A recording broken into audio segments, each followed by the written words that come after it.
تعالوا كده نسمي الله ونبدأ أول حصة. تمام، تانية ثانوي إيطالي 2025. ماشي، أول حصة. طيب عايزين نقول إيه النهاردة؟ الصورة كده واضحة للجميع والناس شايفة تمام صح كده؟ طيب أول حاجة هنبدأ طبعا بالبدايات خالص.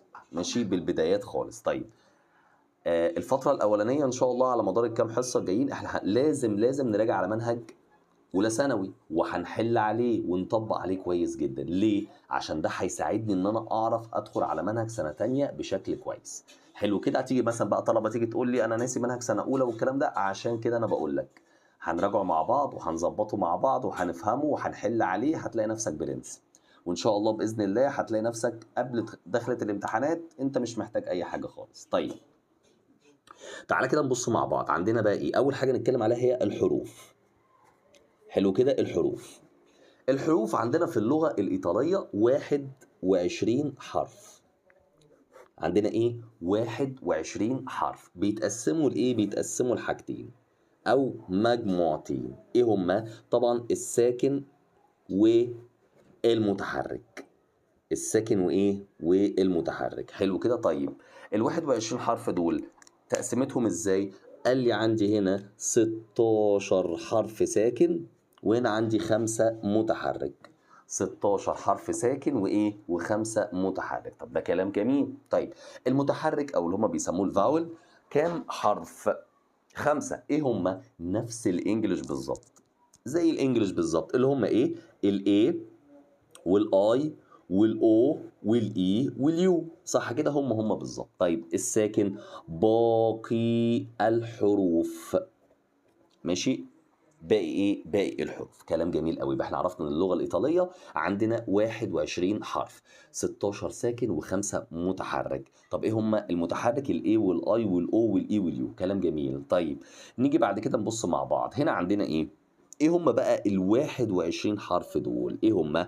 تعال بص وركز معايا فيهم كويس. عندي ايه؟ عندي ا بي تشي دي اي اف جي H I L M N O P Q R S T U V زيتا. دول ال 21 حرف. لما تيجي تبص اهو 7 في 3 ب 21 حرف. ال 21 حرف دول هم حروف اللغة الإيطالية. حلو كده؟ تعال نسمعهم تاني. عندي ايه؟ A B C D E F G H I L M N O P كيو ار اس تي او فو زيتا. تمام؟ في حد بيتكلم او بيسأل على حاجه؟ طيب حتى عايزكم يا شباب، عايزكم تقولوا حتى من ورا، يعني ايه، من غير ما تشغلوا المايك عشان برضو ما نشوش على حد. بس يعني قول معايا، حرك برضو لسانك معايا. ماشي، قول معايا برضو ورا مني كده حتى لو من ورا المايك، بس اتكلم برضو قول. ماشي، عشان ممكن اخلي حد دلوقتي يقراهم. طب يلا بينا. عندي ايه؟ عندي ا بي تشي دي اي اف جي H I L M N O P Q R S T U V واخر حاجه زيتا. حلو كده؟ طيب بص يا شباب عشان برضو اعلمك حاجه بسيطه ما تلخبطكش. ده حرف ايه؟ ده حرف الآ. حرف ايه؟ آ. طيب ده نطقه في الانجليش ايه؟ هتقول لي ايه صح؟ انطقوا على حرف الاي. طيب ده نطقه ايه في الانجليش؟ اي. انطقوا على الاي. ايه رايك في الحته دي عشان ما تتلخبطش؟ عشان ما تتلخبطش. عندي ايه؟ بص يبقى هنا ايه اي. خدت بالك؟ يبقى ده ده ايه ده اي. ما عندناش بقى في الايطالي حاجه اسمها اي. حلو كده. هقولهم اخر مره واختار حد يقولهم، ركزوا بقى معايا، هختار حد عشوائي ماشي. يلا. ا بي تشي دي اي اف جي اك اي ال ام ان او بي كيو ار اس تي او فو زيتا. في حاجة صعبة كده يا شباب؟ أعتقد الموضوع سهل وجميل، صح كده؟ طيب عايز حد يقولهم لي، مين كده ياخد الجرأة كده شوية ويقولهم لي؟ حد يقول ولا أنا أختار؟ مين يقدر يقولهم لي؟ مالك تعرف تقولهم؟ ملك سيد ولا ولد مصطفى؟ ملك السيد. تمام. يلا. أ تمام. أ بي تمام. تشا تشي، أيوة جدع، الله ينور. دي تمام. دي تمام. إيه إيه. إف إف. إف مش إف. جي إف. تمام. إف جي عادية جي جدا. أكا ممتازة. إي جدعة، قلنا ناخده من اللي قبله. ماشي يلا. إلا اللي. اللي ايوه. ام. ان. دي عادية. أو تمام، وعادية. أو بي تمام. أكا دي بقى دي كيو في الانجليش، صح؟ بقت كو. كو. تمام كو ايوه. ار تمام. اس ممتازة. تي تي ممتازة. او. يو او. او اه. او ايوه. في فو. فو. فو فو واخر حاجة. زيت الله ينور عليك. زيتا. طيب مين تاني يعرف يقول؟ ممتازة، اشكرك جدا يا ملك. مين تاني يعرف يقول؟ مين يعرف يقول؟ ايه، اختار انا يعني ولا ايه؟ عايز حد جريء كده.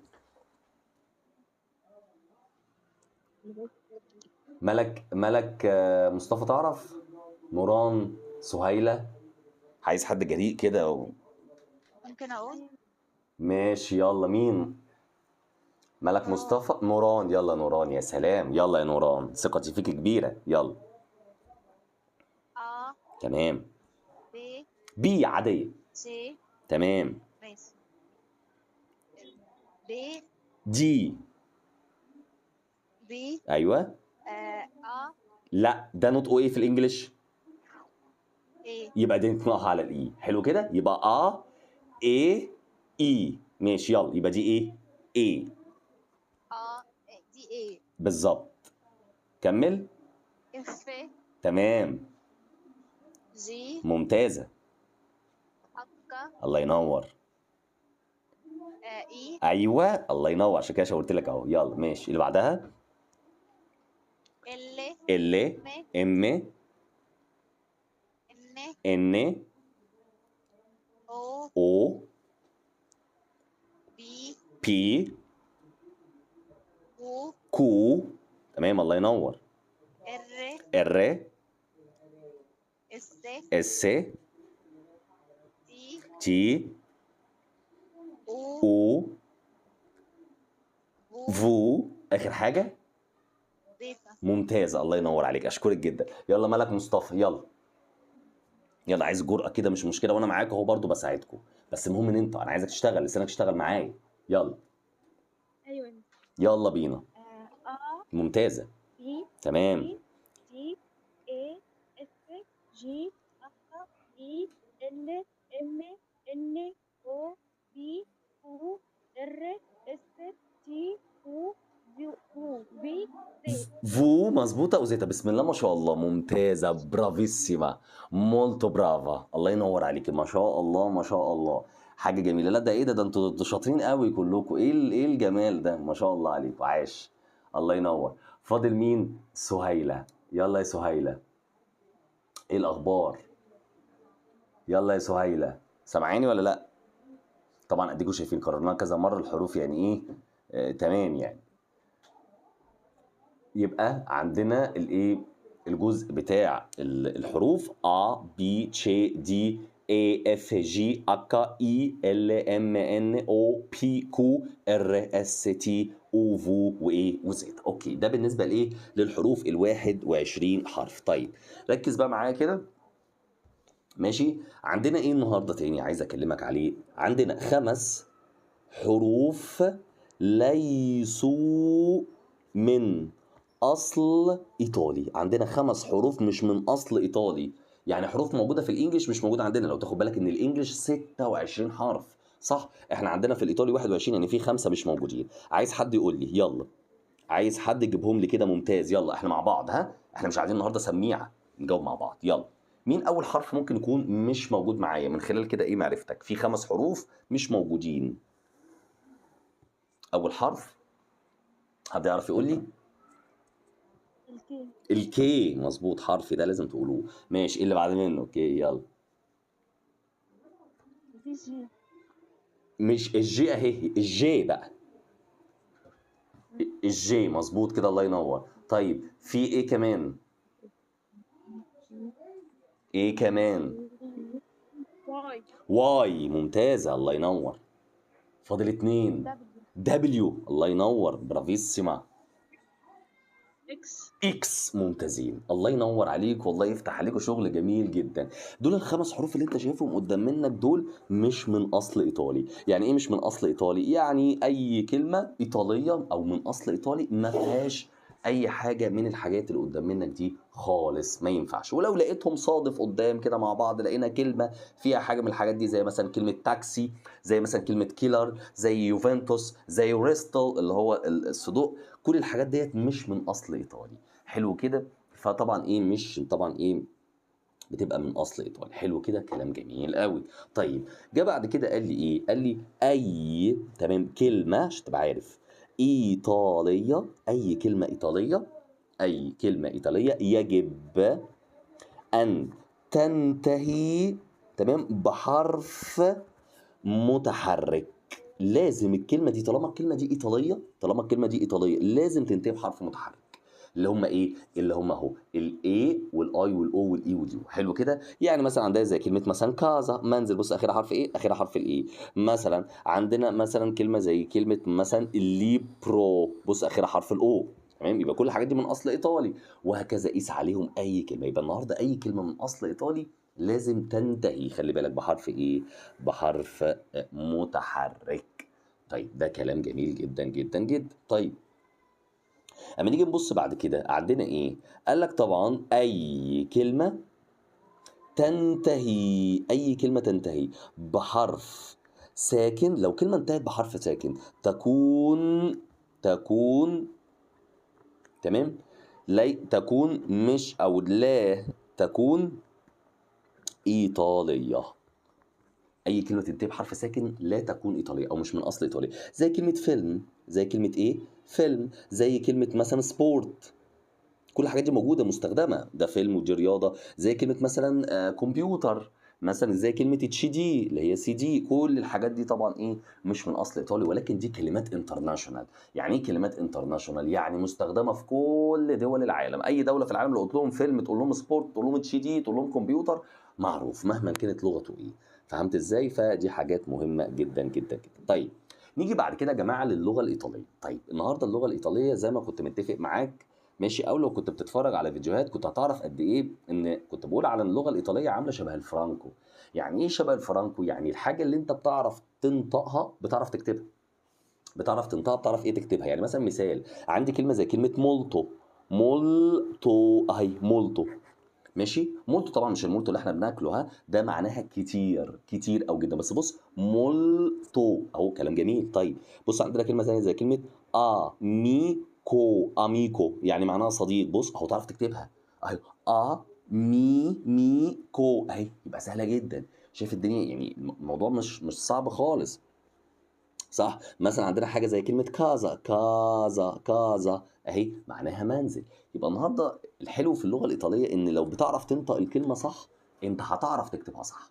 فهمت ازاي؟ لو بتعرف تنطق الكلمه صح هتعرف تكتبها صح. طب ليه بتعلمني النطق؟ طبعا النطق حاجه مهمه، مش عندنا امتحان شفوي، بس في حاجه مهمه عندنا، ايه؟ تعرف تحفظ الكلمات بسهوله. شفت انا بقول لك هتعرف تنطق الكلمه، هتعرف ايه تكتبها. يعني متخيل ان انت الحفظ ممكن يقف على قرايتك للكلمه، هتعرف تقراها وعارف معناها هتعرف تكتبها، شكرا، مش محتاج حاجه تانية. طيب ده كلام جميل. نيجي نبص بعد كده في بعض الحاجات بقى بنسميها ايه، اسمها قواعد النطق. ماشي، اسمها ايه؟ اسمها قواعد الايه، النطق، عشان تعرف تنطق صح. في بعض الحاجات المختلفه، هو فرانكو والدنيا سهله وجميله، بس في بعض الحاجات كده بس هقول لك ايه خلي بالك منها. زي ايه؟ بص بقى، قال لي عندي هنا حرف التشي.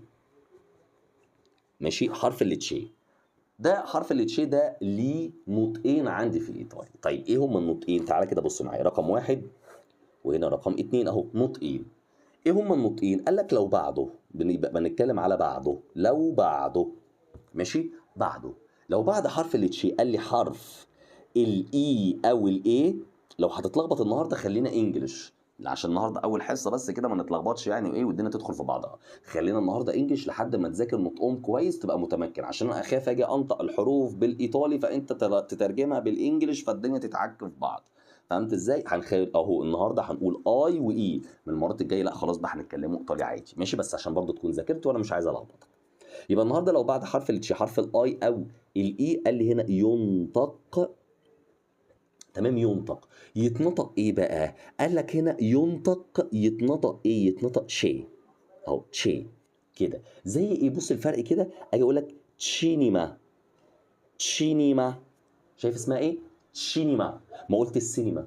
ماشي، تشينيما يعني سينما. طب بص الناحيه دي، تشنترو، تشنترو اللي هي وسط البلد او المركز. ماشي اهو، تشي. يبقى بص هنا في فرق، قلت ايه هنا؟ بص قلت ايه؟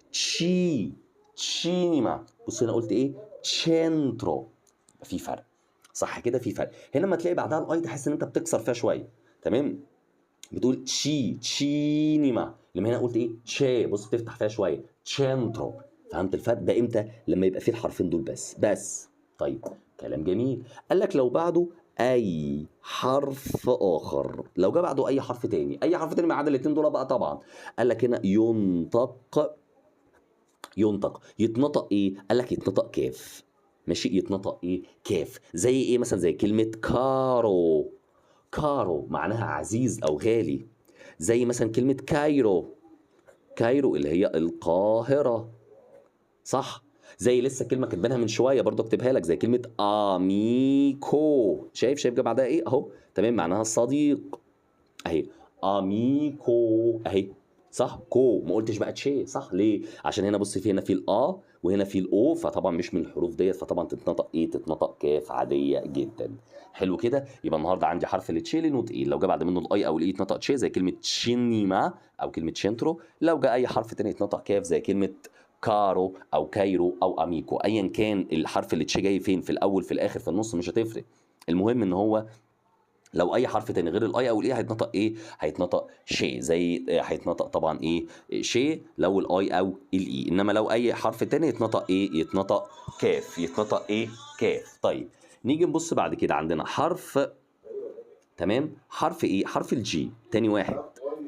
ركز بقى اهو، تاني واحد حرف الجي. طيب حرف الجي ده شباب برضه ليه نطقين عندي اهو، برضه ليه نطقين. ايه هما النطقين؟ لو بعده برضه بتعتمد على الحرف اللي بعده. بص بكتب لك بعده وبعده، ما تكتبش حاجه، كل حاجه موجوده في المذكره، ماشي، ما تكتبش حاجه، كل حاجه موجوده متظبطه، ده الشرح. وبرضه الورق اللي انا بكتبه ده لو عايزينه ممكن على الجروب، الجروب بتاع الاونلاين بتاعنا اللي احنا فيه، ماشي، هبعته لكم برضه لو حابين الورق ده برضه، يعني تستفادوا منه. اي حاجه فيها مصلحتك هتلاقيني انا واقف فيها معاك. طيب حرف الجي لو بعده حرف الاي برضه او الاي، قال لي هنا ينطق، يتنطق ايه؟ قال لك يتنطق هنا جي،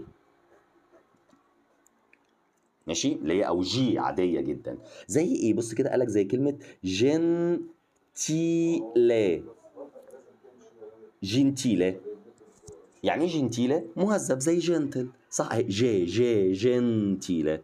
حلو. طيب لو بعده هنا، لو جه بعده قلنا اي حرف اخر، لو جه بعده منه ايه؟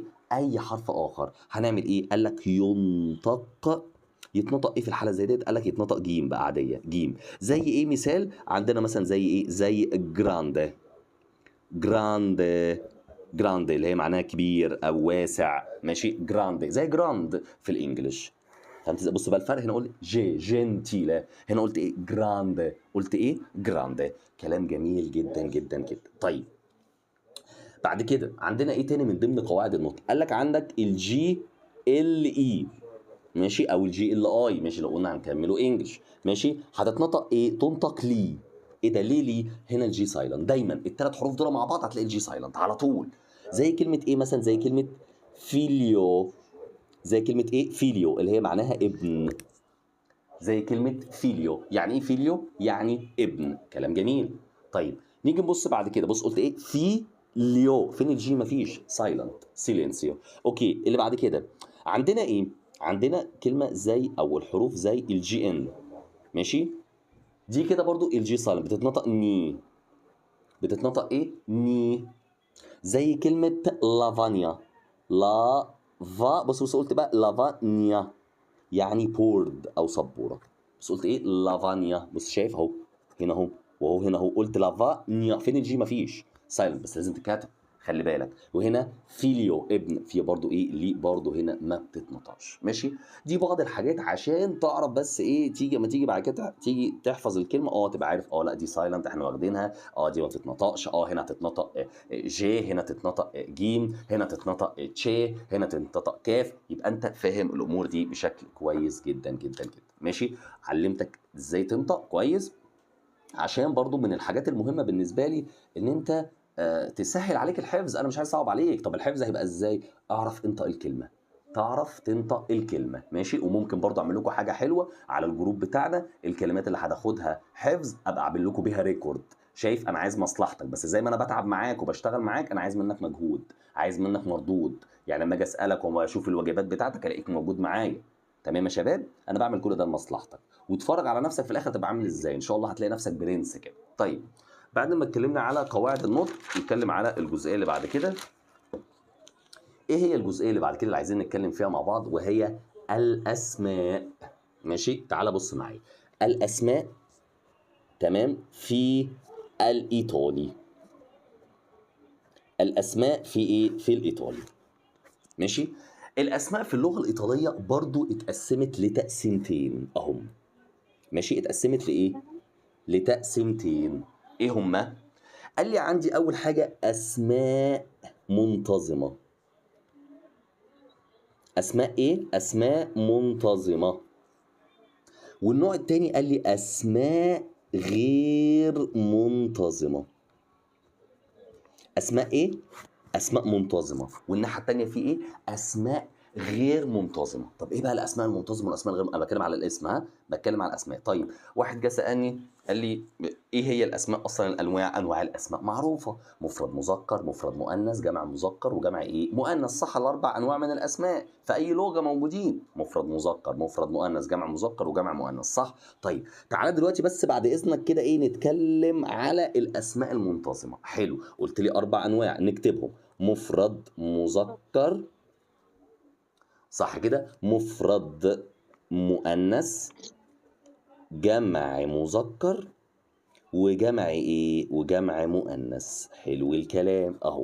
اهو زي ما انت شايف كده قدام منك اهو، دول الاربع انواع. انا بتكلم على الاسماء ايه؟ الاسماء المنتظمه، خلي بالك. طيب المفرد المذكر والمفرد المؤنث والجمع المذكر والجمع المؤنث، قال لك بعرفهم منين؟ بص بقى حاجه جميله قوي في اللغه الايطاليه. ايه هي؟ قال لك من اخره. فهكتب هنا ينتهي. بص ينتهي. ايه ده؟ يعني الاسم بعرفه من اخره؟ من اخر حرف فيه، من اخر حرف. هو اكتب لك هنا ايه؟ ينتهي. يعني ايه ينتهي؟ يعني اخره. يعني اخره يعني ايه ده؟ يعني الاسم ممكن اعرفه من اخره. الاسم ممكن ابص على اخر حرف فيه واعرفه مظبوط. طب ازاي؟ قال لك المفرد المذكر هو الاسم اللي بينتهي بحرف الاو. المفرد المذكر ايه؟ الاسم اللي بينتهي بحرف الاو. طيب المفرد المؤنث بينتهي بالاي، جمع مذكر بالاي، وجمع مؤنث بالاي، ماشي. اتفقت معاك، قلت لك هنطق انجليش عشان ما تتلخبطش كاول حصه، بس تذاكر الحروف وتتمكن وتبقى زي الفل. يلا بينا ننطلق مع بعض. حلو. يبقى عندنا المفرد ينتهي، انت واخد بالك؟ ينتهي يعني اخره. في الاسماء المنتظمه المفرد المذكر بينتهي بايه؟ بالاو. مفرد مؤنث بالاي جمع مذكر، بالاي جمع مؤنث، بالاي. فهمت ازاي؟ يبقى النهارده الاسم بعرفه منين؟ من اخره. طيب يعني مثال، اما انا مثلا اجي اكتب لك كلمه زي كلمه راجاتسو. راجاتسو دي هنا كده اخرها حرف ايه؟ حرف الاو، صح؟ فتقول لي نوعها مفرد مذكر. حلو. طيب لو اجي كتبت لك كلمه زي كلمه كازا. كازا بص اخرها حرف ايه؟ اخرها حرف الايه، فدي طبعا تبقى مفرد ايه؟ مفرد مؤنث. اخرها حرف الايه، صح؟ مفرد مؤنث. طيب جيت كتبت لك كلمه زي كلمه اميتشي. اميتشي اخرها حرف ايه هنا؟ اخرها حرف الاي، ده كده تبقى ايه؟ جمع مذكر، صح؟ تبقى ايه؟ جمع مذكر. طيب لو جيت مثلا كتبت لك كلمه زي كلمه مثلا ايه؟ زي مثلا كلمه اميكي اهو. اميكي اخرها حرف ايه؟ اخرها حرف الاي، يبقى ده كده ايه؟ جمع مؤنث. يبقى ده كده ايه؟ جمع مؤنث. فهمت؟ يبقى النهارده الاسماء المنتظمه هي الاسماء. يعني ايه اسماء منتظمه؟ يعني ده اللي بينطبق على ثلاث ارباع اللغه الايطاليه ان ما كانش اكترها. 90% من اسماء اللغه الايطاليه بينطبق عليها القاعده دي، اللي هي ايه؟ الاو لو انتهى الاسم بالاو يبقى ده مفرد مذكر، لو انتهى بالاي يبقى ده مفرد مؤنث، لو انتهى بالاي يبقى ده جمع مذكر، لو انتهى بالاي يبقى ده جمع ايه؟ مؤنث. فهمت ازاي؟ ده اللي بكلمك عليه، ده كده يعتبر ثلاث ارباع ايه؟ اللغه الايطاليه. ماشي؟ ده اللي احنا بنتكلم عليه. يبقى النهارده الاسم بعرفه منين؟ من اخره. حلو كده. الاسم بعرفه منين؟ من اخره. او مفرد مذكر، ايه مفرد مؤنث، اي جمع مذكر، وايه جمع مؤنث. ودي حته سهله قوي، صح؟ حته سهله. يعني دلوقتي انا لو كتبت لك اي اسم، اي اسم، هتبص على اخر حرف فيه وتطلع لي ايه؟ وتطلع لي نوع. والله لقيته او مفرد مذكر، ايه مفرد مؤنث، اي جمع مذكر، وايه جمع مؤنث. دي معلومه بقت سهله، صح كده؟ طيب دي ما فيهاش مشكله. طيب نيجي نبص بعد كده، قال لك اسماء غير منتظمه. ايه بقى الاسماء الغير منتظمه؟ اللي هي نقدر نقول عليها اسماء شاذه. ماشي؟ لان كل قاعده ليها شواذ. يعني ايه؟ يعني مختلفه. ماشي؟ مختلفة. طب ايه بقى الاسماء ديت؟ قال لك هناك، ركز بقى معايا قوي عشان دي مهم، هناك كلمات. هناك ايه؟ كلمات مفرد مذكر. ركز معايا كويس عشان ممكن اسالك في اي وقت، خليك مركز. مفرد مذكر وبتنتهي بحرف الاي. ايه ده ايه ده ايه ده ايه ده؟ مفرد مذكر وبتنتهي بحرف الاي، اه. وفي كلمات مفرد مؤنث وبتنتهي بحرف الاي. يا خبر ابيض، ايه ده ايه ده ايه ده ايه ده؟ كلمات مفرد مذكر بتنتهي بالاي، وكلمات مفرد مؤنث بتنتهي بالاي، اه. وطبعا اكيد مش كلمات نفس الكلمات، كلمات مختلفه. طب ده مطلوب مني ايه؟ طب هعمل ايه فيهم دول يا سينيور؟ حفظ. لازم احفظهم. ليه؟ ما هو انا لو انا تخيل كده معايا مثلا انت مش حافظهم، وجيت قلت لك الاسم ده ايه مثلا، هنكتبهم كمان دلوقتي اهو على طول. جيت قلت لك الاسم ده ايه، هتقول لي اخره ايه؟ جمع مؤنث. هو هيبقى غلط. فهمت ازاي؟ فده لازم احفظهم، لازم حفظ. طيب النهارده عندنا ايه؟ عندنا اللي هناخده كلمات المفرد المؤنث المذكر. الكلمات المفرد المذكر دي اللي هناخدها حفظ النهارده، اللي هي بتنتهي بحرف الاي. حلو كده. الكلمات ايه؟ المفرد المذكر اللي بتنتهي بحرف الاي اهو. كلمات نكتبها هنا وموجودين برضو عندي في المذكره. كلمات مفرد مذكر تنتهي تمام بحرف الاي. حلو كده. كلمات مفرد مذكر بتنتهي بايه؟ بتنتهي بحرف الاي. ايه هي الكلمات دي؟ ايه هي الكلمات؟ خلي بالك، بص انا قلت مفرد مذكر، ها، مفرد مذكر دي اللي هنحفظها حفظ، موجودين عندي برضه في المذكر. زي ايه؟ زي كلمه مثلا زي كلمه ستودنت.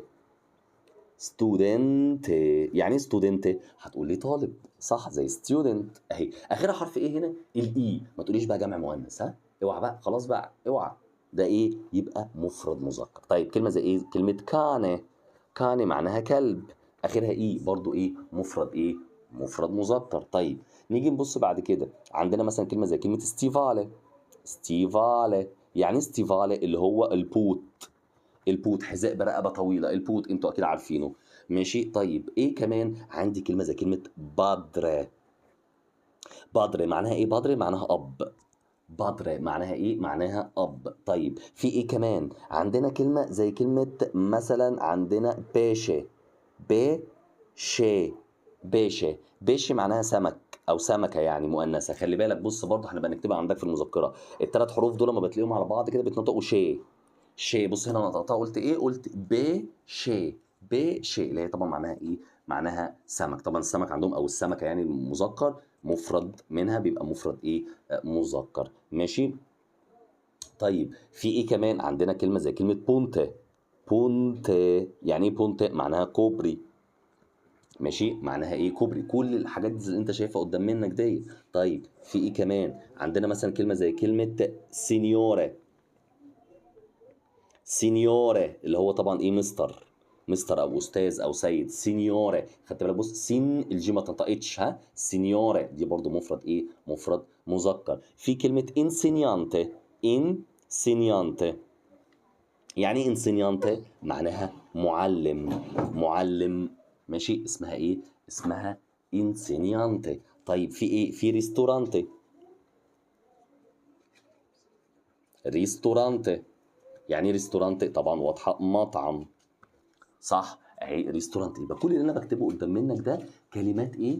كلمات مفرد مذكر. خلي بالك من الحته دي، اوعى تنساها. كلمات ايه؟ كلمات مفرد مذكر. مالها كلمات مفرد مذكر؟ بتنتهي بحرف الاي. شايف الكلمات اللي قدام منك دي؟ طبعا حفظ، موجودين عندك كلهم موجودين. ماشي، حفظ. طيب عندنا ايه تاني؟ عندنا زي كلمه تي. تي اللي هي معناها الشاي. عندنا كلمه كافيه اللي هي معناها القهوه. كل الحاجات ديت ماشي، دول طبعا هنحفظهم، مهمين جدا جدا جدا. لازم نحفظهم يا شباب، ماشي، عشان دي اسماء ايه؟ غير منتظمه، لازم ابقى مذاكرها ومعرفها كويس. كلمات مفرد مذكر بتنتهي بحرف ايه؟ بتنتهي بحرف الاي. ماشي، دول حفظ، هنبص عليهم دلوقتي في المذكره، تمام، ونرجع نكمل تاني مع بعض. طيب تعالى بقى بينا نبص مع بعض كده. عندنا ايه؟ طبعا دي البيانات، بقى اكتب البيانات وظبط بياناتك بقى كده وزي الفل. ماشي، بعد كده عندنا في هنا اول صفحه. ماشي، طبعا ايه؟ مراجعه لما سبق دراسته في الصف الاول الثانوي. تمام، اون ريباسو جنرالي سول بريمو انو ديل طبعا ايه للشو. اوكي، يعني مراجعه مراجعه طبعا ايه على منهج سنه اولى. تمام. طيب خش بعد كده. عندنا دي طبعا الجزئيه اللي احنا اتكلمنا عليها مع بعض. اول حاجه عندك اللغه الايطاليه 21 حرف، 5 متحركين و16 ساكن. ايه هم المتحركين وايه طبعا الساكن؟ طبعا هم باقي الحروف. بص عملت لك ايه برضو في المذكره؟ مكتوبين عندك بالعربي اهو. بص: ا بي تشي دي اي اف جي اتش اي ال ام ان او بي كيو ار اس تي او فو وايه زيتا. ماشي، بعض قواعد النطق ده اللي احنا اتكلمنا عنه كله. طبعا يبقى ايه؟ بقى قراءه زي حرف التشي، قلت لك ليه نطقين عندي. حرف الجي ليه برضه نطقين، اللي هو الجي والجيم. وطبعا الجي اللي ايه في رقم 3 اللي هي بتتنطق ليه زي كلمه فيليو، والجي ان الني زي كلمه لافانيا. قلت لك اي كلمه طبعا ايطاليه لازم تنتهي بحرف متحرك. ايه الحروف اللي مش موجوده في اللغه الايطاليه؟ 5 موجودين اهو في رقم 6. ماشي، وطبعا قلت لك اي كلمه بتنتهي بحرف ساكن بتكون مش من اصل ايه؟ ايطالي. كلام جميل. طيب بعد كده هنا عندنا بقى ايه؟ اينومي. يعني ايه بقى اينومي؟ يعني طبعا الاسماء اهي زي ما انت شايف قدام منك الاسماء. حلو. عندنا طبعا، ويا ريت لو فوق بقى كده بقلمك الجميل بقى، لو انت مصورها كده اكتب فوق هنا اسماء منتظمه. اكتب هنا في الحته دي كده، اكتب اسماء منتظمه. يعني ايه اسماء منتظمه؟ قلت لك يعني لما تنتهي بالمفرد المذكر بينتهي بالاو، الجمع المذكر بينتهي بالاي، المفرد المؤنث بينتهي بالايه، والجمع المؤنث بينتهي بالاي. فهمت ازاي؟ اهو بالشكل اللي قدام منك ده اهو، ده اللي انا بكلمك فيه او باكد عليه معاك. ماشي، ده زي ايه بقى؟ بص حطيت لك برضو امثله، ما سبتكش. زي ايه؟ لو عايز تترجمهم يلا معايا. لو عايز تترجم، اول حاجه عندنا زي ايه؟ زي راجاتسو. زي ايه؟ راجاتسو اهي. راجاتسو، راجاتسو معناها ولد. بص اخر حرف ايه؟ او مفرد مذكر. ليبرو اللي هي معناها كتاب. بامبينو اللي هي معناها طفل. بامبينو معناها طفل. ليتو معناها سرير. المهم اللي نطلع منه في الموضوع ده ان هم كلهم اخرهم حرف الاو، فده طبعا مفرد ايه؟ مفرد مذكر. كلام جميل. طيب نيجي بعد كده عندنا هنا الجمع المذكر راجاتسي او الوحده، الولاد. ليبري كتب. بامبيني اطفال. وهنا طبعا ليتي اللي هي معناها سراير. اوكي، المهم بص كلهم بينتهوا بحرف ايه؟ بحرف الاي، فده طبعا يبقى ايه؟ يبقى جمع مذكر. كلام جميل. طيب بعد كده المفرد المؤنث قلنا بينتهي بحرف الاي، زي راجاتسا يعني بنت، بامبينا يعني طفله، سكولا يعني مدرسه، اولى يعني قاعه. ماشي، قاعه. كلهم برضو بينتهوا بحرف ايه؟ بحرف الاه. طيب بعد كده عندنا طبعا هنا عندنا ايه؟ عندنا طبعا كلمه زي كلمه راجاتسي في الجمع المؤنث اللي بينتهي بحرف الاي. راجاتسي طبعا جمع ايه؟ جمع مؤنث، طبعا معناها البنات. بامبيني طبعا الاطفال او الطفلات بقى لو عايز تجمعها مؤنث مش مشكله. سكولي معناها مدارس اخرها حرف الاي، وطبعا اولي اللي هي معناها قاعات. المهم دي الاسماء ايه المنتظمه. الاسماء ايه المنتظمه، الاسماء ديت انا ممكن معلومات عامه بس هقول لك ايه بقى الحاجات المهمه اللي انا عايزك تحفظها بقى بشكل كويس. زي ايه؟ بص بقى ركز بقى وهي دي المهمه قوي. طيب عندنا هنا ايه؟ توجد اسماء تنتهي بايه؟ بالاي. شايف فين اهي تنتهي بايه؟ بالاي، وتكون اما مفرد مذكر اما مفرد ايه؟ مؤنث، ويجب حفظها. يجب حفظها. اول حاجه عندنا بقى اهو كلمات اهي شايفها؟ كلمات مفرد مذكر تنتهي بحرف الاي. كلمات مفرد او محدد لك مفرد مذكر تنتهي بحرف الاي. ويا سلام بقى كده معلومه جنب منها واكتب وعند الجمع تنتهي بحرف الاي. شايف الحته الفاضيه دي اهي انا مش هقول لك الحته دي كده، اكتب وعند الجمع تنتهي بحرف الاي. اكتب كده وعند الجمع تنتهي بايه؟ بحرف الاي. يعني هي في الجمع منتظمه عاديه، فاهم؟ ما عندناش مشكله في الجمع بتاعها. بس انا الفكره عندي فين؟ في المفرد. ما هي اكيد حاجه مفرد مذكر في الجمع هتبقى ايه؟ هتبقى جمع مؤنث؟ اكيد ما هتبقى جمع مذكر يعني. ماشي. والفكره ان هي بحرف الاي عادي جدا. طيب ايه هي بقى الكلمات دي؟ ايه هي الكلمات دي؟ اهو ده بقى احنا هناخد ده الحفظ بقى علينا النهارده اهو لحد هنا. شايف المستطيل اللي فوق ده او الجدول اللي فوق ده اهو؟ ده اهو ده كده كله يمين وشمال، ها كله اهو. ماشي كله حفظ. ماشي اهو ده بقى اللي علينا حفظ النهارده. ماشي ده اللي علينا حفظ النهارده. ماشي. عندنا ايه بقى؟ طبعا عندنا انسينيانتي، طبعا الجي سايلنت اهي في النص موجوده انسينيانتي. ماشي معناها معلم. عندنا بعد كده كلمه بادري اللي هو معناها اب. اتفقنا الكلمات دي مفرد مذكر اهو يا شباب، كاتب لكم وعلم لكم عليها بالاحمر، مفرد مذكر. طيب بعد كده عندنا ريستورانتي اللي هي معناها طبعا مطعم. بيشي اللي هي معناها طبعا سمك. كاني اللي هي معناها كلب. تشيليولاري، شفت قلت بص في الاولى ايه؟ اولها تشي وبعدها حرف الاي صح، فقلت ايه؟ تشيليولاري. تشيليولاري اللي هي معناها موبايل. بعد كده عندنا طبعا ستودنت اللي هي معناها طالب. بونت اللي هي معناها كوبري. ستيفالي معناها حذاء برقبه طويله، او قلنا البوت ستيفالي. عندنا كلمه نومي اللي هي طبعا معناها اسم. وعندنا كلمه تي وكلمه كافي. هم دول الكلمات اللي عندنا حفظ النهارده. بس انت مش هتحفظهم كده وخلاص، انت هتحفظهم وتبقى عارف كويس قوي ان هتقول لي الكلمات دي كلمات مفرد مذكر بتنتهي بحرف الاي. كلمات ايه؟ مفرد مذكر بتنتهي بايه؟ بحرف الاي. ماشي. هقولهم كمان مره. انسينيانتي، بادري، ريستورانتي، بيشي، كاني، تشيليولاري، ستودنتي، بونتي، ستيفالي، نومي، تي، كافي. حلو كده. دي كلمات مهمه جدا يا شباب. كلمات المفرد المذكر بتنتهي بحرف الاي، وفي الجامعه عاديه جدا هتنتهي بحرف الاي. زي مثلا كلمه ستودنتي اخرها دي اخرها ايه؟ صح مفرد. ممكن لو جامع بقى عايز اقول طلاب هتبقى ستودنتي هتبقى اخرها ايه؟ اخرها حرف الاي.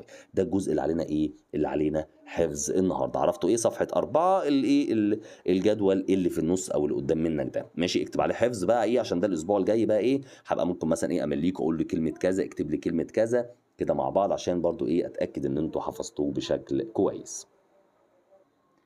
دلوقتي بنتكلم على الافعال. حلو. قلت لك ان الافعال عندنا ليها نوعين. عندنا الافعال ليها ايه؟ نوعين. فعل مصدر وفعل ايه؟ مصرف. ايه الفرق ما بين الفعل المصدر وايه الفعل المصرف؟ مش عايز بقى حد يجي يقول لي ايه، يقول لي المصدر ده اللي هو بدون اي اضافات. انا ما فهمتش حاجه. بدون اي اضافات ما فهمتش حاجه، وضح لي، عايز توضيح اكتر. طيب حاجه اقول لك ايه عشان برضو ما اطولش عليكم كتير. حاجه اقول لك ان الفعل المصدر تمام من الاخر كده عشان تبقى عارف، وهقول لك برضو بامثله عشان توضح لك. هو الفعل الذي لا ياتي بعد الضمير. عمرك ما تشوف فعل مصدر في الايطالي يجي بعد الضمير. ازاي؟ طب تعالى كده نشوف مثال. لو مثلا عايز نشوف بالعربي، انا مثلا لو عندي بالعربي فعل يلعب، انا برضو بوضح لك اهو عشان تفهم يعني ايه فعل مصدر. يمكن دي حاجه اصلا ما سمعتهاش ولا في العربي ولا في الانجليش ولا حد قالها لك. بس يعني ايه فعل مصدر؟ يعني فعل ما ينفعش يجي بعد الضمير. طب ازاي؟ لو انا عندي فعل زي فعل يلعب، ركز معايا كويس قوي. عندي فعل زي فعل يلعب، حلو كده. ينفع اقول في العربي انا يلعب، انت يلعب، هو يلعب، نحن يلعب، هم يلعب. ايه ده؟ كله يلعب كده؟ لا، تحسها حتى مش راكبه. صح. ليه؟ عشان يلعب ده فعل مصدر. امال المفروض اعمل ايه؟ اقول انا العب، نحن نلعب، هم يلعبوا. صح. عملت ايه؟ لو خدت بالك كده عملت ايه؟ انا عدلت في شكل الفعل، غيرت فيه شويه. طب ليه غيرت فيه شويه؟ عشان يناسب الضمير. عشان يناسب ايه؟ الضمير. يبقى عرفت ايه هو الفعل المصدر؟ الفعل المصدر هو اللي ما ينفعش يجي بعد الضمير. زي ايه مثلا؟ زي برضه في الانجليش عندنا فيرب تو بي، صح كده؟ بي ده المصدر، صح كده؟ المصدر. هو انا ينفع اقول في الانجليش اي بي؟ عمري ما بسمعها، ما بقولش اي بي دي خالص. امال بقول ايه؟ اي ام. طب ما سالتش نفسك ليه ما بقولش اي بي؟ لان بي ده المصدر، والمصدر ما ينفعش يتحط بعد الضمير. فهمت ازاي؟ طيب دي كانت معلومه جميله، يا رب تكون ايه وصلت لكم. طيب ايه بقى الفعل المصدر؟ الفعل المصدر ينتهي. الفعل المصدر ايه؟ هعرفه منين؟ برضه ينتهي. ليه نهايات ثابته عندي. ايه هي النهايات؟ اره او اره او ايره. اره ايره ايره، ده الفعل المصدر. الفعل المصدر في الايطالي دايما، بص بقول لك اهو، دايما لو هو مصدر هتلاقي نهايته اره ايره ايره. هتلاقي نهايته ايه؟ اره ايره ايره. زي ايه مثلا؟ امثله، احط لك امثله. عندنا هنا فعل زي فعل انداره، ماشي. هنا عندنا مثلا اندار، بص اخره ار، ده فعل يذهب. حلو كده اهو، مثال يعني. عندنا مثلا هنا مثلا فعل برندره. برندره اهو، برندر اللي هو معناه ايه؟ معناه ياخذ، زي تيك. ومثلا هنا ايره عندنا زي فعل مثلا بارتيرا اهو. بديك امثله. بارتير اخره اير اللي هو معناه يرحل او يسافر. فهمت ازاي؟ اهو ده كده بيسموه فعل ايه؟ فعل مصدر. يعني ايه فعل مصدر تاني؟ تمام، يعني ايه فعل مصدر؟ هو الفعل الذي لا ياتي بعد الضمير. لا ياتي، ما ينفعش. ما ينفعش يجي ايه؟ ما ينفعش يجي بعد الضمير. حلو كده الكلام. طيب ده كلام جميل قوي قوي قوي. طيب ايه هو الفعل المتصرف بقى؟ وصلنا لنقطة جميلة. ايه هو الفعل المتصرف؟ قال لك والله الفعل المتصرف ده ليك انت، معلومة ليك، هو الفعل الذي يأتي بعد الضمير. هو الفعل بقى، الفعل المتصرف ده هو اللي ينفع يجي بعد الضمير. تمام، وذلك عن طريق تعديل الفعل المصدر. بناخد الفعل المصدر نعدله شويه، نغير فيه شويه حاجات. ليه نغير فيه شويه حاجات؟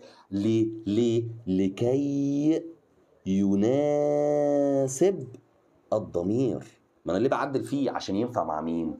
مع الضمير. فهمت يعني ايه فعل مصدر وفعل مصرف؟ حته جميله دي تفهمك عشان تعرف تحل. كل ما كنت فاهم كل ما كنت تعرف تحل، ماشي. لان طبعا انتوا عارفين ان الاسئله بتعتمد ان انت فاهم، انما مش عايز حد عارف اللي هو ايه، هو حافظ كده، انا عارف المعلومه بخش اكتبها زي ما، لا. الاسئله بتيجي اسئله عايزك تفكر، يعني عايزه الطالب ايه؟ اللي عنده استيعاب عالي. طيب اول فعل اتكلمنا عنه يا جماعه وكان من الافعال المهمه جدا، زي ما قلت لك احنا النهارده برضو مراجعه تمام في الاول كده، اللي هو فيربو اسره. اسره من الافعال المهمه جدا. طبعا اي لغه جديده بتاخدها بتاخد فيها فعلين مهمين جدا، اللي هو فيرب تو هاف وفيرب تو بي، صح. وعندنا ما خدنا في الفرنساوي لو انت فاكر يقول لك كان فيرب اتر وفيرب افوار، صح كده. هنا عندنا في الايطالي كان لو انت فاكر كان في فيربو اسر وفيربو افيرا. فيربو ايه؟ فيربو اسر وفيربو افيرا. طبعا النهارده هنتكلم على اسر. يعني ايه اسر؟ معناه يكون. معناه ايه؟ يكون. كلام جميل. طيب احنا طالما هنصرفه يبقى لازم هنكتب ايه؟ الضمائر. طب تعالى نفتكر الضمائر مع بعض. ايه هي الضمائر؟ كان عندي والله ايو. ايو فاكرين كان معناها انا. طيب بعد كده كان عندنا تو معناها انت. بعد كده عندنا هنا لوي، هو لي هي. لوي ولي هو وهي. نوي تمام اللي هي معناها نحن. فوي ماشي اللي هي معناها انتم. واخر حاجه معانا اللي هي لورو.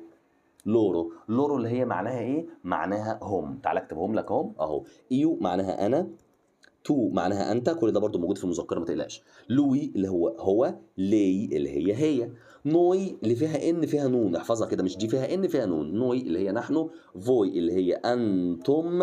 ولورو اللي هي هم. دي كده ايه؟ ده كده الضمائر. تاني الضمائر ايو، تو، لوي، لي، نوي، فوي، لورو. تاني ايو، تو، لوي، لي، نوي، فوي، لورو. تاني ايو، تو، لوي، لي، نوي، فوي، وايه؟ ولورو. حلو كده، دي الضمائر. طيب هسأل سؤال بقى وحد يرد عليا، يا ريت حد يرد عليا ويقول لي صح او غلط. في الحاله اللي زي ديت انا ينفع هنا دلوقتي اقول ايو اسره؟ ينفع اقول ايو اسره؟ حد يرد عليا اه ولا لا؟ لا. صح. لا ما ينفعش. طب ليه ما ينفعش؟ ماشي انا عايز في روح حلوه كده. ليه ما ينفعش؟ ليه ما ينفعش اقول ايو اسر؟ عشان اسر ايه؟ اهو حددت لك اهو عشان اس لايه؟ عشان كمان مصدر، فع- والمصدر ما ينفعش يجي بعد الضمير. الله ينور عليك، الله ينور عليك، ممتازين جدا كلكم، الله ينور عليك. يبقى النهارده ما ينفعش اقول اي او اس. ليه؟ انت دلوقتي فهمت بقى، فاهم؟ الفهم اللي بيفهم بيحس ان هو برنس كده، لا ده ما ينفعش وده ينفع وده يجي ليه؟ عشان هو فاهم. طيب يبقى قلنا ما ينفعش نقول اي او اس، ما هنقول ايه بقى؟ ايو سونو تو ساي، اكيد هتحاول تجمع شويه. لوي ولاي بتاخد ايه؟ نوي بتاخد سيامو، فوي بتاخد سييتي، واخر حاجه لورو بتاخد سونو.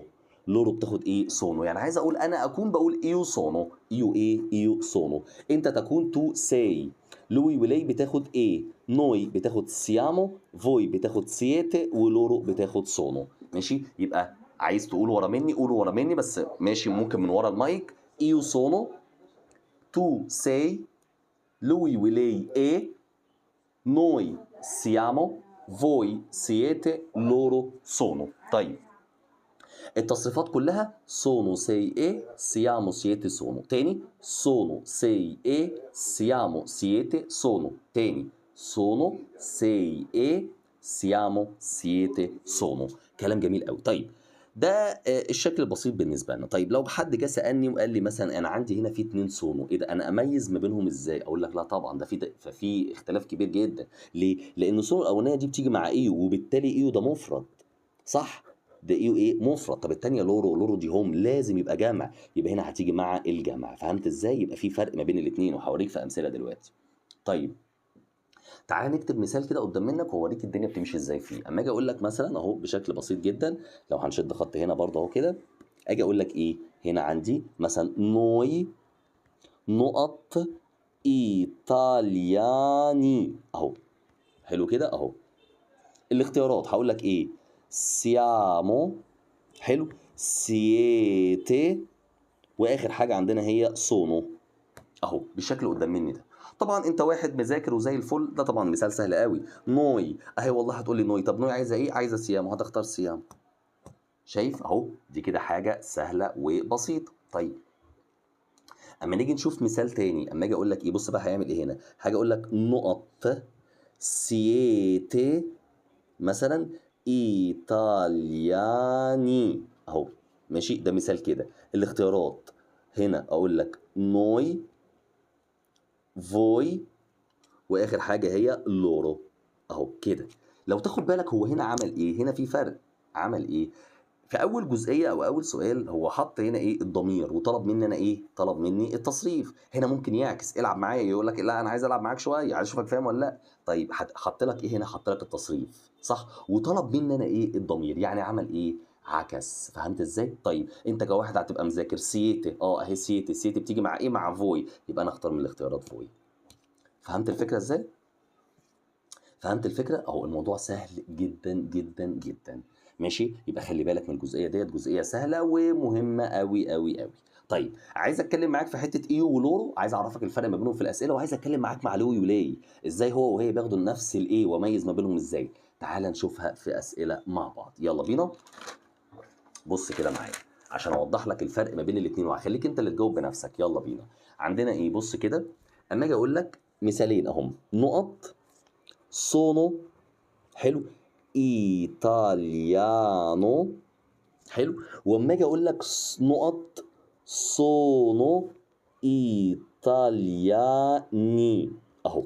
حلو. واقول لك الاختيارات، احط لك ايو واحط لك لورو.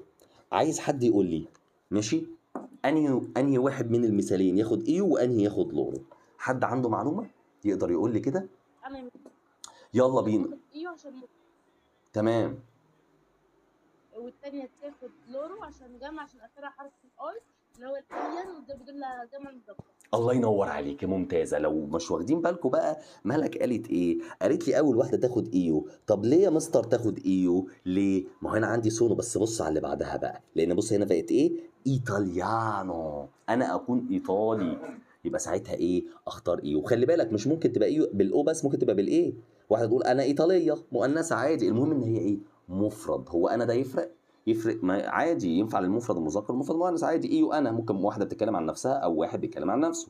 والناحيه التانيه هنا هنكتب لورو. طب ليه لورو؟ عشان بص بعدها ايه هنا؟ ايطالياني، او تنفع برضو ايطالياني، هم يكونوا ايطاليين او هم يكونوا ايطاليات، فاهم؟ يعني اللي هو الجمع ايه؟ المؤنث منها. فهمت ازاي؟ يبقى شفت النهارده ده لو طبعا في الاختيارات حط لك ايو ولورو، انما ممكن سؤال تلاقي مثلا يعني كل الاختيارات عادي ما تنفعش ما عدا ايه؟ طبعا ايو، فتختار ايو. كل الاختيارات ما تنفعش ما عدا ايه؟ لورو. لما لو جاب لك الاثنين مع بعض هتضطر ان انت تعمل ايه؟ هتبص للي بعدهم، هتشوفه جمع ولا مفرد. واحنا خلاص عرفنا دلوقتي نميز ازاي ما بين المفرد وايه؟ والجمع. طيب ده كلام جميل. اما نيجي نبص بعد كده، ماشي، بعد كده عندنا ايه؟ قال لي والله عندي بعد كده مثلا، اما اجي اعمل لك مثالين برضو، نقط A برافا، وهنا اجي اقول لك نقط A برافو اهو. حلو كده. والاختيارات هحط لك هنا لوي واحط لك ايه؟ لي. انهي واحده تاخد لوي وانهي واحده تاخد لي؟ لو برضو عشان انتوا لسه ما ذاكرتوش هساعدك شويه. لوي اللي هي هو. ليه؟ نعم. الأولى تاخد ليه؟ الأولى تاخد ليه عشان مؤنثة، والثانية تاخد لوي عشان مذكرة. الله ينور عليك. طيب انا عايز اسمع برضو ملك مصطفى ونوران، متفقين على الكلام دوت ولا في تعديل؟ لا أنا متفقة. تمام، الله ينور. يبقى عندنا طبعا لوي اللي هي ونوران فينك؟ انا عايزك معايا. ماشي. طبعا لوي معناها هو ولي معناها ايوه، الله ينور كده. ماشي تمام. الايه هنا اهو، طبعا هنا بتيجي مع لوي ولي. ممكن اعرف واحد لو هو مش فاهم، بكلمك بجد والله، لو واحد مش فاهم هيعمل ايه؟ يقول لك يرفع ايده مثلا بقى في اللجنه ولا حاجه، ايه ده الاثنين ينفعوا، ده في السؤال في حاجه غلط. لا ما فيهوش حاجه غلط، فكر. قلت لك فكر. طب هنا الايه بص جايبه ايه؟ جايه هنا ايه؟ برافا. برافا مؤنثه، يبقى اكيد ايه؟ يبقى اكيد ليه. صح هي. صح. طب هنا ايه؟ بالاو تبقى لوي. تبقى ايه؟ لوي. فهمت الفكره؟ يبقى النهارده شايف الامور ماشيه ازاي؟ سهله جدا جدا جدا. طيب نيجي نبص بعد كده بقى، اخر حاجه عايزين نتكلم عليها مع بعض النهارده هي الجزئيه دي. اما اجي اقول لك مثلا دينو نقط، حلو، ايطاليانو اهو كده. ماشي. واحط لك في الاختيارات سونو، حلو، واحط لك سي، واحط لك ايه. ماشي. سونو سي ايه. طب ده كلام جميل قوي. بص بقى انا مش عايز حد ايه يجاوب دلوقتي، لا لا، انا عايز بس ثانيه واحده، انا عايز الناس برضو الباقيين يفهموا. الله ينور على اللي بيقول، ودي حاجه جميله، بس انا برضو عايز الناس تفهم. طيب واحده واحده كده. هيجي حد كده بايه، احنا عايزين يعني ناخدها من ايه؟ من تحت كده لحد ما نوصل للفهم. ازاي؟ واحد هيجي يتكلم معايا بالراحه كده ويقول لي يا سينيور دلوقتي والله يعني انت دلوقتي لما جيت اتكلمت معايا قلت لي ايه؟ قلت لي ان انا بصرف مع ضماير ايو تو لوي لي نوي فوي لورو، صح كده؟ طيب انا دلوقتي لما جيت احل السؤال ده وابص على السؤال ده انا لقيت هنا عندي دينو. فانا مستر بالراحه واحده واحده اجي ارجع كده وابص، طب انا ما عنديش هنا ضمير اسمه دينو، صح؟ ما اختار ايه؟ انا ما عنديش ضمير اسمه دينو. قلت له الله ينور عليك. طب قال لي ايه الحل؟ قلت له الحل في الحاجه اللي زي ديت ان انت تجيب ضمير يساوي دينو. تجيب ايه؟ تجيب ضمير يساوي دينو. بمعنى يعني انا دينو ده ممكن اعوض عنه باي ضمير من الضماير ديت، اعوض عنه باي ضمير من الضماير ديت. تعالى بقى نشوف مع بعض واحد من اهم، تمام، يعني اللي انا هكتبه ده واحد من الحاجات المهمه جدا. انت متخيل لحد ثالثه ثانوي يعني مهم جدا في ثانيه، وفي ثالثه ما تعرفش تحل من غيره، يعني دي حاجه مهمه جدا. اهو اكتب لك هنا تحويل الاسم الى ضمير. ازاي احول ايه؟ الاسم اهو، الاسم زي ده اللي ايه؟ لضمير. طيب عندنا كام حاجه، ركز كده معايا. قال لي والله لو لقيت اسم مفرد هتعمل ايه؟ لو اسم جمع هتعمل ايه؟ لو اسم مفرد ومعاه كوما، لو اسم جمع ومعاه كوما، حلو. لو لقيت ايو، تمام، ايو زائد اسم، لو لقيت تو زائد اسم، كل ده هتصرف مع ايه؟ طيب لو لقيت مهنة وايه وكما، هتصرف مع ايه؟ طيب لو لقيت مثلا اسم زائد اسم، اسمين جنب بعض، هتصرف مع ايه؟ لو لقيت ايو، تمام، ايه تو انا وانت، دي برضو هتصرف مع ايه؟ لو لقيت نوي، انا بقول لك كل الافكار، نوي ايه فوي، نوي وفوي هتصرف مع ايه؟ دي كلها الجزئيات عشان ما فيش سؤال يقف معاك. تاكد ان احنا لما بنيجي نقول السؤال احنا بنقفله تماما، ما عندناش فيه ايه؟ ما عندناش في جدال. طيب المفرد المذكر اهو، اسم المفرد والاسم الجمع وهكذا دول بيتصرفوا مع ايه؟ بص انا هفهمهم لك، مش عايزك تحفظهم، انا عايزك تفهم. الاسم المفرد اهو كده اهو، الاسم المفرد اعتبره غائب. يعني ايه اعتبره غائب؟ يعني مش معانا دلوقتي. يعني ايه مش معانا دلوقتي؟ يعني مثلا انت بتتكلم على واحد صاحبك او بتتكلمي على واحده صاحبتك بس مش قدام منك، هتيجي تقولي ايه مثلا؟ هي فلانه هتيجي المدرسه بكره؟ انا مثلا لما اجي اتكلم اقول ايه؟ هو صاحبي تمام هيجي معانا النهارده، هو صح؟ يبقى النهارده الاسم المفرد كده لوحده بيتصرف مع لوي ولي، غائب، اعتبره غائب مش معانا دلوقتي. يبقى الاسم المفرد بيتصرف مع ايه؟ مع لوي ولي. هتصرف مع ايه؟ مع لوي ولي، اعتبره غائب. طب الاسم الجمع اعتبره غائب برضه، بتتكلم على اصحابك بس اصحابك دول مش قدام منك، هتيجي تقول ايه؟ مثلا ما اجي اقول ايه مثلا؟ هم اصحابي تمام هيحضروا معايا الدرس، هم صح كده؟ غائب، هم يعني مش قدام مني، غايبين. هقول ايه؟ هقول لورو. هقول ايه؟ لورو. ماشي، هصرف مع لورو زي ما فهمتك اهو. طيب بص اللي بعدها، ايه الفرق بقى في الكوما؟ ايه الفرق في الكوما بقى؟ الله، الفرق هنا في الكوما ايه؟ قال لك الكوما بقى اعتبره مخاطب. يعني ايه مخاطب؟ يعني قدام مني. يعني ايه قدام مني؟ يعني بخاطبه.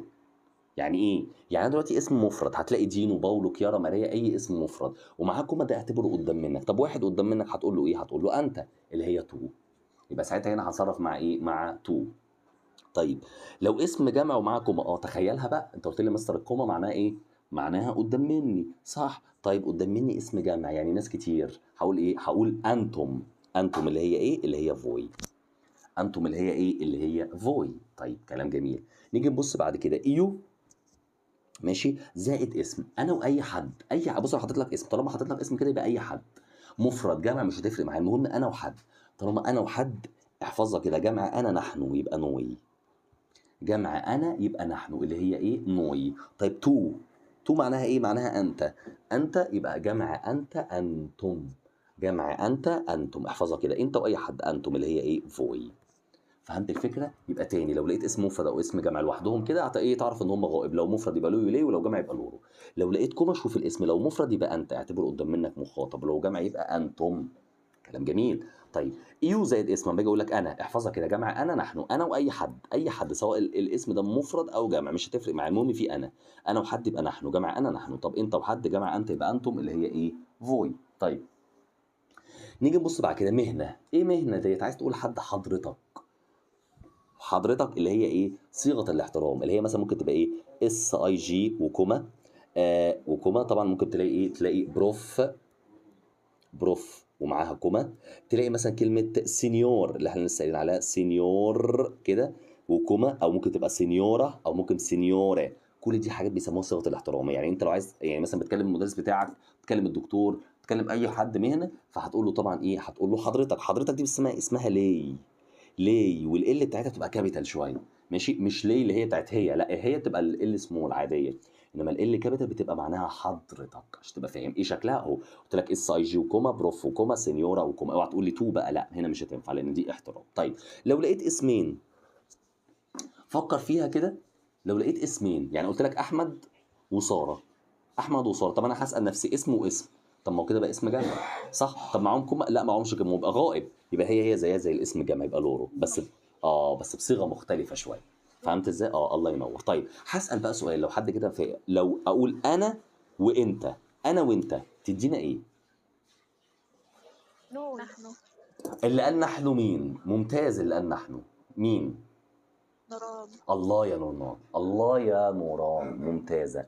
أنا وأنت يبقى نوي، نحن، الله ينور. أنا وأنت يبقى نوي، خلي بالك عشان لو جات لك في أسئلة. ماشي، أنا وأنت يبقى نحن على طول. طيب مين يقول لي اللي بعدها؟ نوي إيفوي، وما تستعجلش، تصرف معي، فكر، جرب كده. نوي. مين اللي قال نوي؟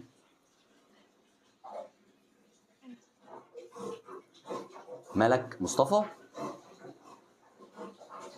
صح؟ ممتازة، ممتازة. أنا بجد مبسوط منكم كلكم، والله العظيم مبسوط منكم كلكم. عارف يعني ايه مبسوط منكم؟ انتوا ممتازين حقيقي. ليه بقى؟ عارف 3/4 الناس كانت تقول لك ايه هنا في سؤال زي ده؟ تقول لك لورو. ازاي احنا؟ ازاي احنا وانتم وتقول لي لورو؟ ما ينفعش. طب تعالى تخيلها كده، تعالى نتخيل عشان برضه اوصلها لك لو حد مش فاهمها. اما اجي اقول لك مثلا احنا مثلا شله اهو دلوقتي، ماشي، انا مثلا اهو تمام معايا اصحابي، حلو، قابلت صحابي تانيين، يعني احنا شله وهم شله، تمام، فانا مثلا جيت اتكلمت قلت ايه، احنا اهو نحن وانتم، ماشي، مثلا اي مثال، هنروح تمام الكافيه، هنروح، مين اللي هنروح؟ احنا برضو، اللي هي مين؟ اللي هي نوي. الله ينور عليكم كلكم، بجد ممتازين جدا جدا. شايف بقى الجزئيه اللي قدام منك دي؟ شايف دي مهمه جدا، دي بقول لك لحد ثالثه ثانوي، دي انت متخيل لحد ثالثه ثانوي معايا، مهمه جدا. اي حاجه فيها تصريفات، لو بنتكلم على تصريفات افعال، دي هتشتغل معايا. لو عايزين تاخدوها سكرين دلوقتي ماشي، عايزني اصورها لكم ابعته على الجروب برضو ما عنديش مشكله، ماشي، المهم تعرف تذاكر، مهم، بص مهم جدا. ومش عايزك بقى ايه، مش عايزك تقعد تحفظه، مش عايزك تحفظه، امال ايه، عايزك تفهمه زي ما فهمته لك كده بالظبط، عايزك تفهمه زي ما انا ايه فهمته لك كده قدام منك بالظبط، ماشي. في حاجه صعبه في اللي قلناه؟ سهله جدا جدا جدا، تمام يا شباب، ماشي. اعتقد اهو لحد دلوقتي الدنيا كويسه جدا. يعني نيجي بقى نرجع لسؤالنا اهو، مثال زي ده، دينو، ده اسم مفرد صح، معاكم اسال نفسك، معاكم لا معهوش يبقى غائب، يبقى لوي ولي، لوي ولي يبقى عايز ايه، هنختار الايه، طبعا الاختيارات كلها بتبقى حاجه واحده، كلها اما اسر يا اما افير، هنتكلم عنه المره الجايه. حلو، طيب نيجي هسال سؤال، لو عملت كده كوما، فين الاجابه الصح؟ ايه. تبقى ايه؟ تبقى سي. الله ينور، ممتازه ممتازه ملك، سي. ليه؟ في كوما، السينيور قال لي كوما يبقى قدام مني، طب ده جينو مفرد يبقى تو، طب تو في اسر عايزه ايه؟ عايزه سي. الله ينور، مش عايز اكتر من كده، هو ده المطلوب، ده كده زي الفل جدا جدا جدا.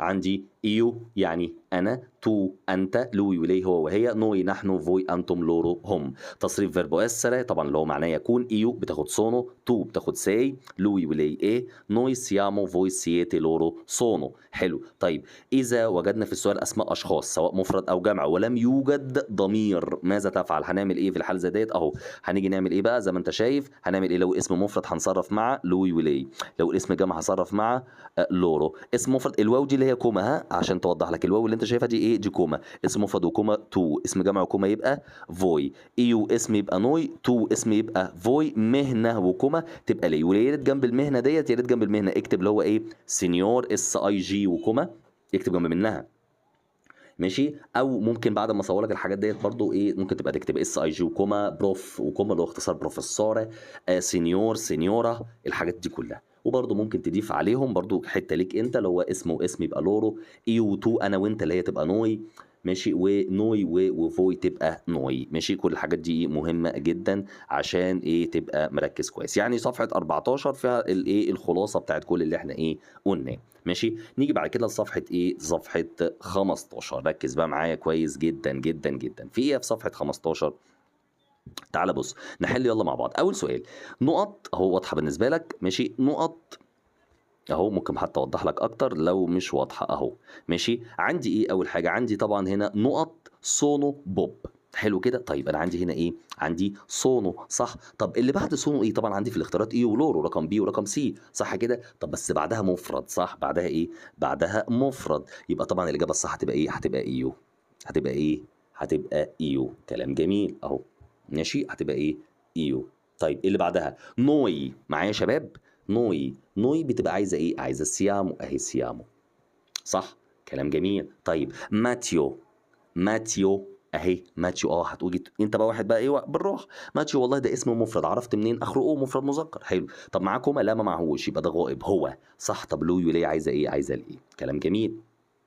رقم 4 نقط ايه سيمباتيكو، طب ايه ديت، والله هتقول لي عايزه لوي وليه، الله طب ما في الاثنين، تعال نبص اللي بعدها، بص لقيت ايه، سيمباتيكو اهي، سيمباتيكو اخرها او يبقى دي لوي هو. طب بص اللي بعدها رقم 5 لقيت ايه، سيمباتيكا مؤنثه يبقى لي، يبقى لي اللي هي معناها هي، حلو كده اهو، ماشي. نكمل بعد كده، عندنا ايه، عندنا رقم 6 نقط سيامو ايجيتسياني. طيب حد يجاوب عليا، ملك مصطفى، سيامو ايجيتسياني ناخد انه لورو ولا فوي ولا نوي ولا ايو؟ نوي. ممتازة، الله ينور عليك، برافيسيما. تمام، اللي بعدها ملك السيد، عندي هنا طبعا ايه، عندي دولارس، خلي بالك دولارس ديت اكتبي فوق منها اسم بنت، خلي بالك، اسم بنت اسباني، محدش يجي يقول لي ده اخرها اس جمع، احنا مش في انجلش هنا، ماشي، دولارس اسم بنت صيني اسباني، المهم ان هو اسم بنت.